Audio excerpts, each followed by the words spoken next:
Welcome to the West Wing Week, your guide to everything that's happening at 1600 Pennsylvania Avenue. But first, a brief message for the Department of Labor's Career Video Challenge. What do you do? In a short video, show me what makes one of 15 high-growth careers a good job, and you could win $1,000. Is the Secretary of Labor on that list? Nope, sorry. This week, May 14th to the 20th, or 85-ton electric arc furnace. On Friday, May 14th, the halls of the West Wing were even more safe than usual, as some of America's best police officers were honored by the White House as part of the Top Cops program. I'm going to say even nicer things about you outside, but in private, I just want to say how proud we are of you. Being a hero isn't always easy. As Officer Ryan Jacobson, who's being honored here today, said of his own experience, it's one of those things in your life you can never prepare for fully, and that you hope never happens again. Later, the president convened a meeting of cabinet members and administration officials to assess the progress made to stop the BP oil leak in the Gulf of Mexico. And I'm not going to rest or be satisfied until the leak is stopped at the source, the oil in the Gulf is contained and cleaned up, and the people of the Gulf are able to go back to their lives and their livelihoods. On Saturday, May 15th, President Obama went to the Capitol to honor police officers who died in the line of duty this year. The husbands and wives, mothers and fathers you loved, they protected us all. And all Americans are grateful for the lives that they gave in the line of duty. The president then placed a flower in the ceremonial wreath and observed a moment of silence. On Sunday, May 16th, the First Lady delivered the commencement address to George Washington University's class of 2010 on the National Mall. I issued a challenge to the students, faculty, staff, and trustees of GW. I promised you that if you performed 100,000 hours of service to the greater Washington community this school year, that I'd come and speak at your commencement. On Monday, May 17th, the president signed the Daniel Pearl Freedom of the Press Act, surrounded by the family of Daniel Pearl, a journalist who was killed in Pakistan while investigating a story. Again, we are inspired by your son, and we're so glad we do this. Oftentimes, without this kind of attention, countries and governments feel that they can operate against the press with impunity. And we want to send a message that they can't. The president and first lady welcomed NCAA women's basketball champs, the UConn Huskies, to the White House, fresh off 2 undefeated seasons. I want you to know Michelle never comes down to beat sports teams. Never. This is the first time. I want to point out this team has not lost a game since I was elected president. I'm just saying.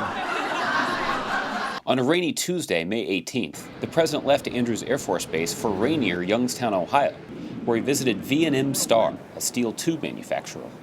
Thanks to a Recovery Act project, V&M Star will soon expand their operations and hire 350 more workers. We got some excellent people working for you. We have great people. That's why we're here. The president then talked with V&M workers about his plan to further strengthen the economy and create jobs. Hey, guys. How are you? How you doing, Frank? How are you, sir? And I'm not going to stand here and pretend that things are back to normal or even close to where they need to be. I read too many letters each night from people who are hurting, who are still out of work. So I know things are still tough out there, but I will tell you one thing. It's people like you, people in towns like Youngstown, all across America, that I'm thinking about every single day when I go to the Oval Office. On Wednesday, May 19th, the president and first lady welcomed President Calderon and Mrs. Zavala of Mexico to the White House with an official arrival ceremony featuring the honor guard and a 21-gun salute. So you go that side. I'm supposed to be on the side. Are you sure? Yes. It's supposed to be on the right. I'm just teasing.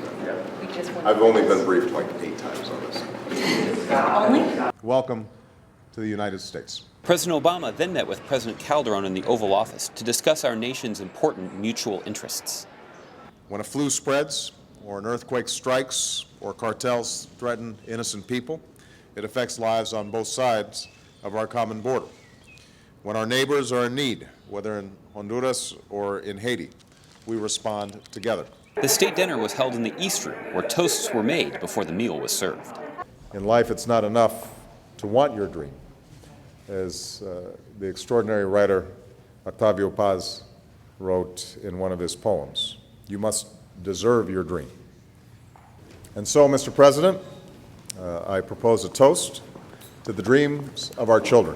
Sueños de los niños. On Thursday, May 20th, the president made a statement on the Senate passage of Wall Street reform, a bill that will offer middle-class Americans the strongest consumer protections in history. I've said many times that the recession we're emerging from was primarily caused by a lack of responsibility and accountability from Wall Street to Washington. It's part of the reason our economy nearly collapsed. It's what led to countless home foreclosures, the failure of community banks and small businesses, and a cascade of job losses that have left millions of Americans out of work. And that's why I made passage of Wall Street reform one of my top priorities as president, so that a crisis like this does not happen again. To find out more information on any of these topics or to see complete videos of these events, go to whitehouse.gov. And thanks again for checking out your West Wing Week. I didn't see any evidence, but I know that you're building Iron Man suits somewhere in here.